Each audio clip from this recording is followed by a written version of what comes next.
So I want to talk to you today about burnout. As anyone has who has legitimately reached expert level in their field or their craft, which is spending well over 10,000 hours, um, have you ever reached burnout? I did, and for me, the burnout was in sourcing. So I got started in sourcing backwards. I got started on the name generation side. So that's pure research, finding people, identifying them. And this is doing this before a lot of the tools, especially most of the modern tools that we use now, LinkedIn, et cetera, did not exist when I started. Um, or at least it was in its infancy. So a lot of the things that I used to do was in the corporate directory space, um, phone dialing, phone sourcing, like really grit level research. And it served me well. It served me super well in my career to come. And then I had a chance to cut my teeth on sourcing at an international RPO, which I value my time there so significantly because it gave me exposure to lots of different searches and a lot of different methodologies, and I was able to carve my own path, my own method, if you will.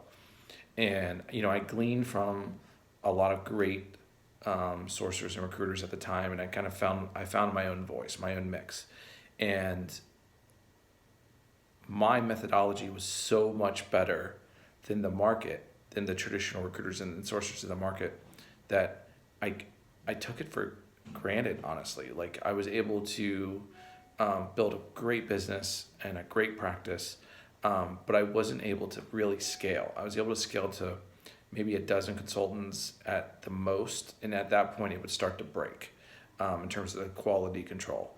And I knew that I did not want to become an agency, and I did not want to become an RPO, and I did not. So I was in this conundrum that so many entrepreneurs get into, that where it's this pride of authorship, right? And it's not a good thing. I'm not saying that. It's just authentically where I was, and I kind of reached this place of burnout. I reached this place where I didn't treat clients in searches with the same veracity that I did in the past, and I took a lot of searches for granted.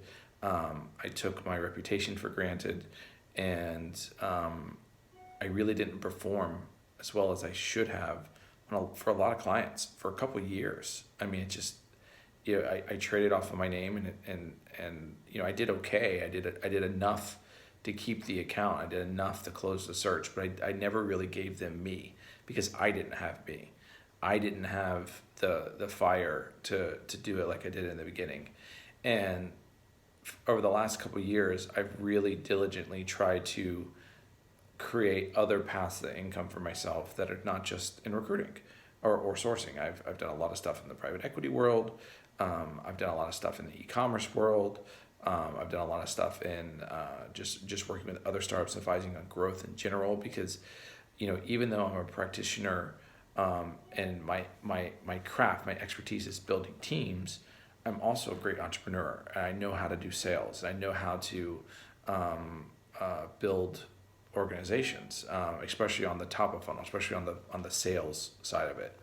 And I felt like I was getting siloed into being just a sourcer, and that's my own hang up. It's my own hang up that I was having that difficulty. So I really kind of had an identity issue for the last couple of years, and I really try to fight against it. And oddly enough, the reason I've came back into people ops is actually not because of people ops. It's because I found a system, I found a methodology that, one, is going to help me scale people ops itself without breaking the quality. And two, it's actually breathed a fresh breath of life into my sourcing method itself, because technology had caught up to me. So the things that I was doing, like I was doing in mails before there were in mails. I was doing a lot of the things that you did, a lot of the tools like Intello and Hiretroll and all these other things that kind of help you systemize it. I was doing those things before they were systemized.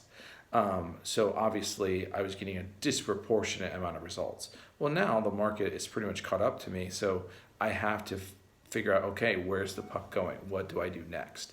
And I didn't have an answer to that for a while. It was just outwork everyone. And that's great for a short amount of time, but it's not sustainable because eventually you're going to hit burnout, right? You can only work so much. So I had to really rethink my system and really rethink how I approach sourcing. And at first, I was taking it very incrementally. So I reversed the funnel of sourcing. I was really focusing on diving deep with a handful of candidates versus taking a broad approach. And those things worked. Those things made incremental gains. I was making significant hires. Clients have been happy. My success rate has been pretty good. Most of the time, if a client, if it doesn't work out with a client, it has nothing to do with the search. And in fact, almost in all cases, it has nothing to do with the search. Most of the time, it's because the internal team, because I'm an external source, the internal team, it's always a turf issue, always.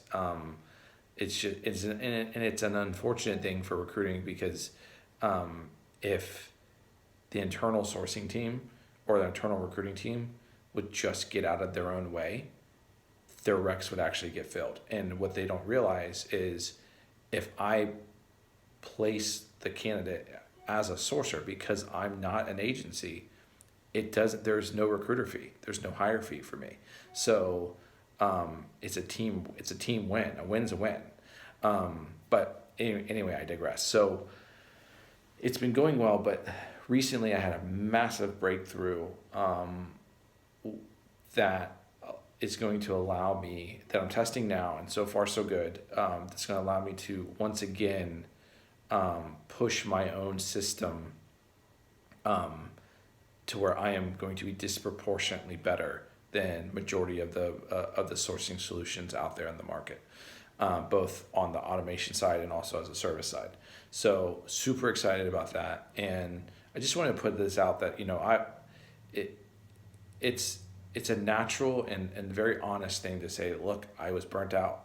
Like, I'm a guy that was in the trenches sourcing for some of the biggest brands in the world, day in and day out, every day for a decade. Like a lot of the sourcers that I talk to and that I meet, like they're a couple years into this. Like they're I'm not saying they're junior people, but they're a couple years, there's only a handful of us that have been doing this for 10 plus years. The pool of guys that have stuck with this for long term, guys and gals, of course, that have stuck with this long term is a very small pool that have been doing it at any kind of high level for that long a time.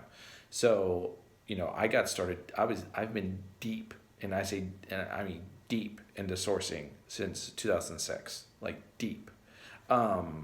So we're talking, it's a grind. You guys know sourcing is a grind, and to do it every day, 8 to 10 hours a day, all the time.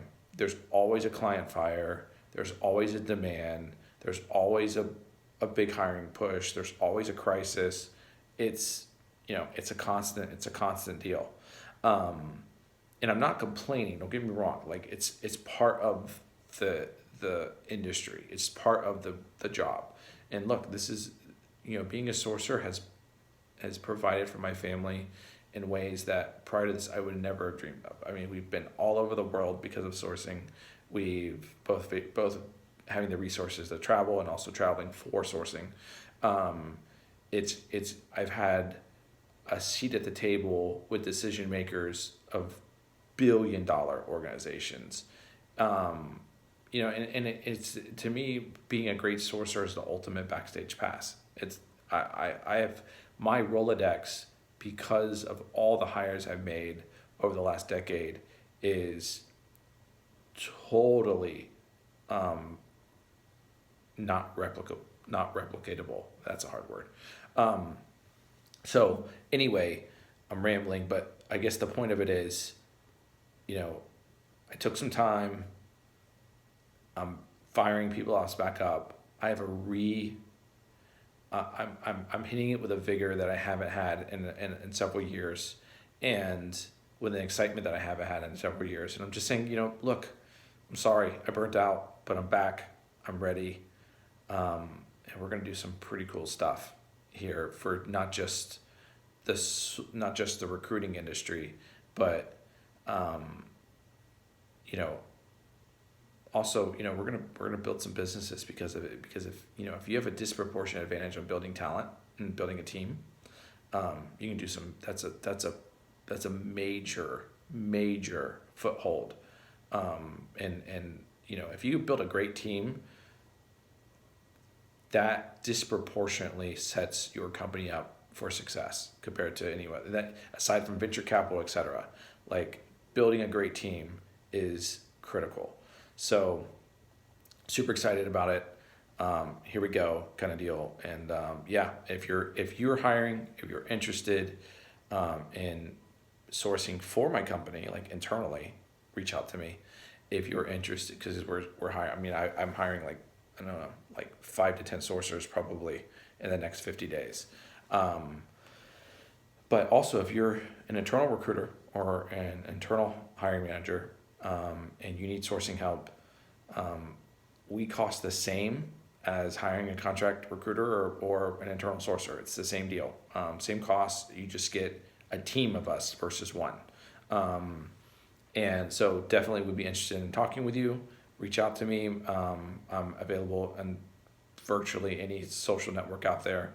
I'm at Jonah Manning everywhere. So reach out to me. Happy to connect with you. And yeah, excited. So thanks a lot for watching, and more to come.